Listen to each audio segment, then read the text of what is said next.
Okay, for a really good French braid, you need to know this type of hair that you are going to be braiding. Is it thin? Is it thick? Is it really slippery? That's how Satara's hair is. Is it really textured? Because these all factor in, and you need to just change a few things to make it work. So Satara's hair is really smooth, so it tends to slip out of braids easily. So that's one thing I have to keep in mind. I have to keep a good tight hold on it. If your hair has a lot of curl or body, then it's gonna stay in the braid easier, but it's also gonna look less smooth. So, things to keep in mind. If hair is really thin, like on little tiny kids, a French braid is gonna be a little more challenging, and you might wanna consider doing two, splitting it down the middle, and doing two small French braids. But it's still workable if you wanna do one. Where to start? You can start anywhere. You can start up here or clear back here. It just depends on what you want it to look like. So for hers, she's just got this little braid as an accent, so that's just something she's put in. Don't worry about that. I'm gonna start right here at her temples and just scoop her hair back to just above the crown of her head up here. And then I'm just gonna smooth it back, and if you need to, you can comb this part back if hair is really bumpy. Again, if you want it really, really smooth and you wanna use wet hair, that works well. Wet hair makes it a little bit more challenging when you are braiding for separation, unless the hair is really thin. So again, just things to keep in mind. So for a good French braid, hand placement is the key. It's everything. So I tend to use my thumbs a lot. I'm going to show you how to do a regular French braid to begin with. So I'm going to split it into 3 sections. And I can use my hands one of 2 ways. Either my thumbs on top, or I put my fingers next to the head, like so. So this way, or my thumbs closest to the head. Eventually, I always end up for a French braid putting my fingers next to her head. So that's how I'll start with these, or with this one. So my fingers are next to her head, and you can tell I'm holding her hair tightly against her head to start. And that's important, to not get any gapping and loose hair. So I'm going to start by crossing over my top piece, like so, switching hands. Then I'm going to place my thumb on top of that piece I crossed over, and then I'm going to place my other piece, picking up my first piece and letting go, and then choking up on the hair like so, keeping it tight to her head. And then I'm going to cross over my first piece over the top, and this is where I start adding hair. Then I use my pinkies, and this is where an important part of the French braid happens, is I part my hair, the hair on the head with my pinky, or you can use any finger, but you want to pick up hair clear from the front, and in a straight line you part it all the way to the braid.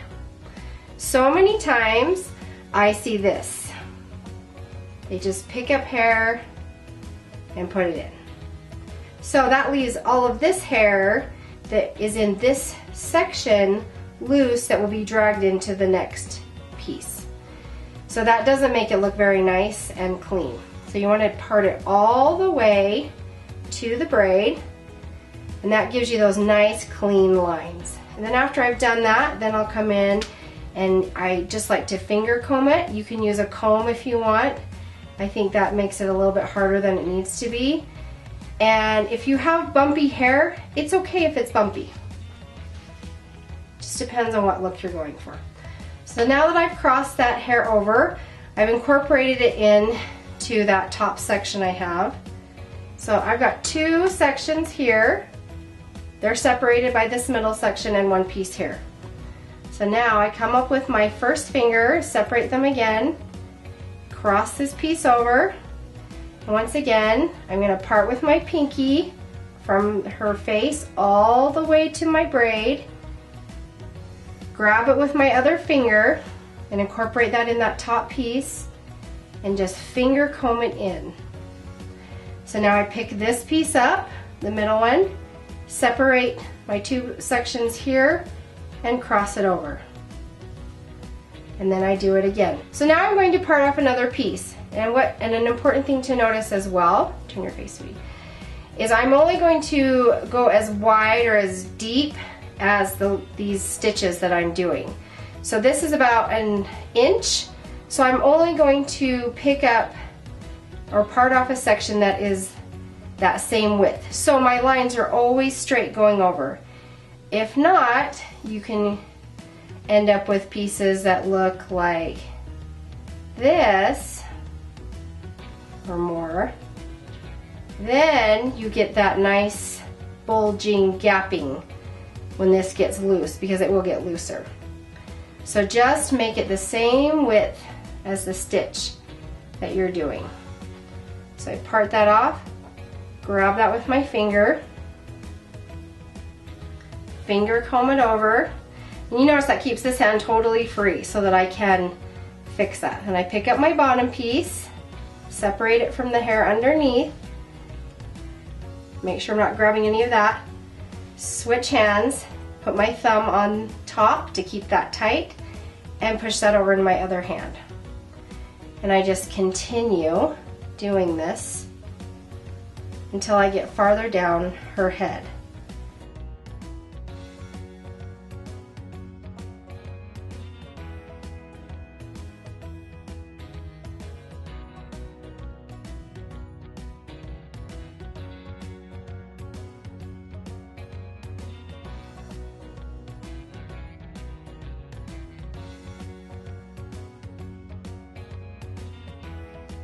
Okay, so now I'm getting down to where we're almost finished and she's got just this much hair left. So a lot of the time I see people gathering all the rest of this, which really, turn your head, sweetie, should be split into two sections. You'll see this all being gathered up to the braid rather than straight across. So then that is what makes you have those nice like gappies down here, and it falls out and it looks kind of messy.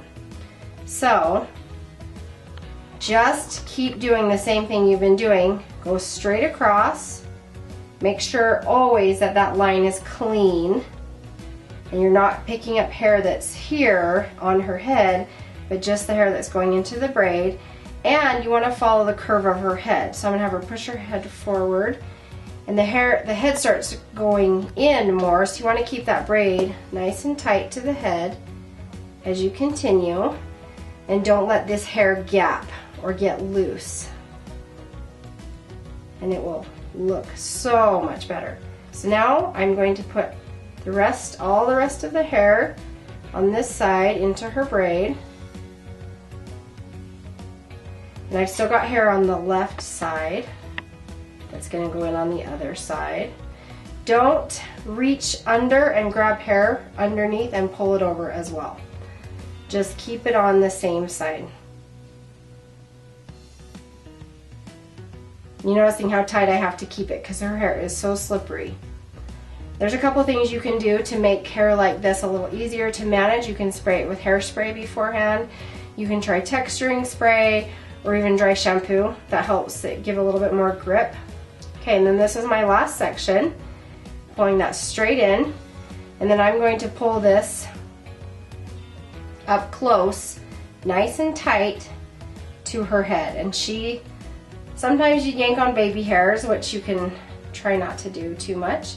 And then as I finish off the braid, I keep my fingers still close to her head to keep that braid tight, like so. Then I can sweep out any baby hairs I'm catching. And she's got some layers, so you'll see those start to poke out. Again, that's fine and that's normal. Don't stress about things like that. And just make that braid just as nice and tight as you did the other top section. And then just fasten it off with a good elastic.